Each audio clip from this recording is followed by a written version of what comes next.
Hey,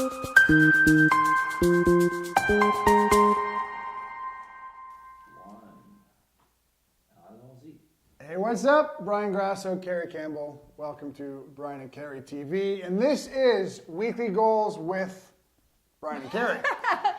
Before we get started, okay. Because I have a story to tell, and it just happened this morning. Yeah. This is one of those things. This is one of those things that's gonna make me look bad. No, it's not gonna. People are gonna watch this and they're gonna be like, "That's the best story ever." Okay. Mm-hmm. So this morning, Maya leaves the house at 8:10 every morning to go and catch the bus. That's right. And this morning, I'm down the hallway. I'm getting ready, and I hear these two in the kitchen singing and dancing, whatever. I walk down the hallway. That's what you do. You play. No idea what time it is, and I walk into the room, and I see it says 8:20 on the microwave. Yeah. So I look at them, and I'm like, "Do you guys know it's 8:20?"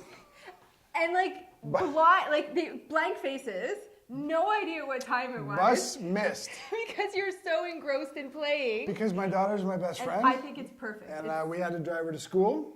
But no harm, no foul. You got to play sometimes. And if you're me, I think playing, laughing, singing is way cooler than school. Right, and that's how our week started. That is how exactly, which is a perfect segue into Weekly Goals with Brian and Carrie. So this past week we discovered something. We teach this, we talk about this, we instruct on this, we coach this about prioritizing yourself. Mm-hmm. Right? That if you are not your best self, then you are less great for all those around you. And that's a concept a lot of people struggle with, especially parents who extend to their kids, to their spouse, to their peers, to their family especially, to their job, and they don't realize that the core of all that extension is them. And if they are not at their best, they are not as good as they could be for all these people. Yep. So, of course, we live like that. That's an ethos for us. But being human, the way we are, I think we realized this past week that we had maybe slipped 1% or 2% on prioritizing ourselves in a more metaphysical, spiritual way, perhaps. It's, our training is great, our work is great, our family atmosphere is always on point. But it kind of brought us full circle back around to reestablishing and cementing a morning routine for ourselves. Okay. And that's what we're going to talk to you guys about today. It doesn't mean you need an hour like we take. I'm kind of offering the caveats up front. Because so many people, I don't have an hour to spare in the morning and I can't. So we're going to show you what it is we do, why we do it, and then help you make it practical for you. So, our morning hour, what does it look like? Yeah, I'm going to jump to that in 1 second. Carrie's going to go a different direction. In 1 second. Because you said something that made me think of something that I wanted to say. Big surprise. I think that often, we get levied the question often, do we ever, quote unquote, fall off? The wagon. We do get asked that, don't we? Yes. All the time we get asked that question. Mm-hmm.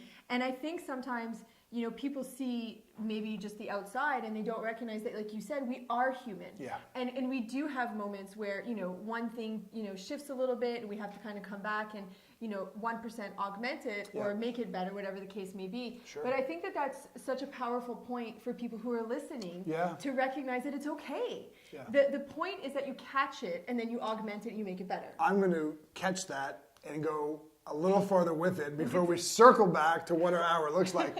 But that's true. And if nothing comes of that for you, let it be permission. Okay, so the more we get on ourselves, the more we malign the circumstances that took us away from what we might have wanted to accomplish, the worse we create the environment of negativity around us. So you're human, we're human, everybody falters. I've worked with professional and elite athletes, you've counseled as a coach, really high-end, mega successful entrepreneurs. We've seen success at the highest levels, and we can tell you factually that those people are also human, which means nothing's perfect. Yeah. And at very least, what we advocate is to find neutrality, right? So it's not about being negative and angry at what you're not doing. It's about having awareness towards it, staying positive, and simply adjusting to the direction you want. So what is that direction? The hour that we spend together. It's such a powerful time of day. Like Brian said, we take a full hour. Yeah. So from about 8:30 to 9:30 every morning. Yeah, it's marked, by the way, when our kids walk out the door for school. Well, when I don't make them late because when we don't have to go drive one of them to school. But no, we spend an entire hour essentially immersing ourselves in where we currently are in life and where we're going and some deep reflections on that. Now, what does that mean? What does that look like? So we both start that part of the day journaling. And we're journaling very specific towards our intentions or our goals that we're working on at the moment, right? Yeah. So, what are they? What have we done, and how are we intending for this day to move forward? Yeah. And I think that that's so important. Like, every day is different, right? So you have to, this is a daily process because you're a different person every day. And I'm just going to add to that, because if you're like me at all and you heard Carrie say journaling, you kind of got like nails running down a chalkboard. I can't stand journaling. So it's not journaling in the Dear Diary sense. No. Literally what I do, and I know you do as well, we write our individual goals on a piece of paper, and then underneath each one of them, we do exactly what you said, we reflect. Yep. We reflect on where we are in the attainment of them and what our intentions for that day are. Right. In relation to getting closer towards them. Yeah, So that's exactly. probably an independent time. We put on some music. It's a nice, relaxed atmosphere, very upbeat. You're with your journal, I'm with mine. It's kind of independent. And that's where it starts, right? Yeah. And then we talk about that. Of course, we come back together in conversation. Which I could get to the relational aspect of that in a few seconds. Sure. But then after we've gone through that process, the next thing we do is we count our wins. Now, we've talked a great deal about counting wins, so you may or may not have caught that. But counting wins is essentially looking at the day before. Yep. And what were the wins from the day before that helped move you towards the goals that you're setting. Exactly. And I have to be honest, that's my most favorite part of all of it, because I love looking back and saying, I did this and this and this and this. And it just, for me, it offers me a greater catalyst to make today a replica or even better than the day before. That's right. And it's a mesmerizing exercise. Yeah. I mean, it truly changes lives. We call this whole process owning your perspective, right? So we have had to augment 1% in reflection from last week. Our goal this week is to be much more sturdy with that hour in the morning. But generally speaking, we don't enjoy waking up and having to react to the day, because that kind of sets you on alarm bells. It makes you having to respond to other people's communication to you. We proact on the day. We own our perspective by taking an hour to really isolate us, where we are, where we're going, where we've been in relation to where we're going, as the first thing we do. Owning your perspective is a massive part of the overall spectrum of this. And the counting wins, that elaboration you gave was beautiful, and it really is so powerful. You don't realize every single day how much you do work towards the things you want. Right. I'm telling you right now, you don't realize it, because when we first, years ago, started isolating these individual exercises, we came to realize that at the end of every day, we were kind of almost in an emotional funk. It's like we were tired, and we had this overwhelming, like, I mean, it was a fine day, but we didn't do all the things we wanted to. Until we started enumerating all the things we did. There was an immediate, it's like the whole valve just turns on, boom.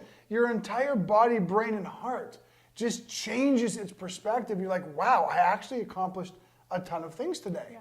That kind of perspective is going to change your life. Yeah, I mean, completely. And, I want to re-emphasize again the daily aspect Consistency, of this. Because it's not enough to do this once a week. No. Or to do this once a month.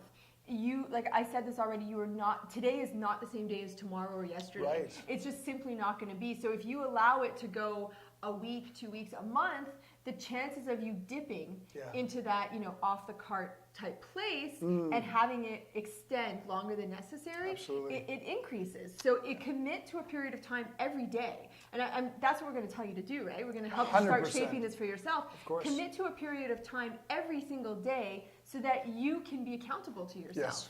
And then create the energy that you want as well in terms of owning your perspective. So here's the practicality. We use an hour, condense it and compress it if you want to. Take 10 minutes, take 20 minutes, take 15 minutes, take 5 minutes. Take the time you want to allot for this right now.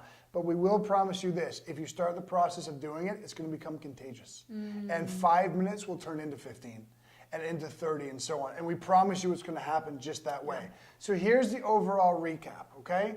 You know what your goals are. Start every single morning just writing them out in a single line, and then just reflecting on where you are in relation to them, where you've come from in terms of where you were yesterday, last month. Like, start to really reflect on these things and where you intend to go this coming 24-hour cycle. Do that first, okay? The second, count your wins. Really reflect on yesterday. Close your eyes, put on some nice relaxing music, and replay the day in your head. And as you, okay, I woke up, I did this, start to enumerate.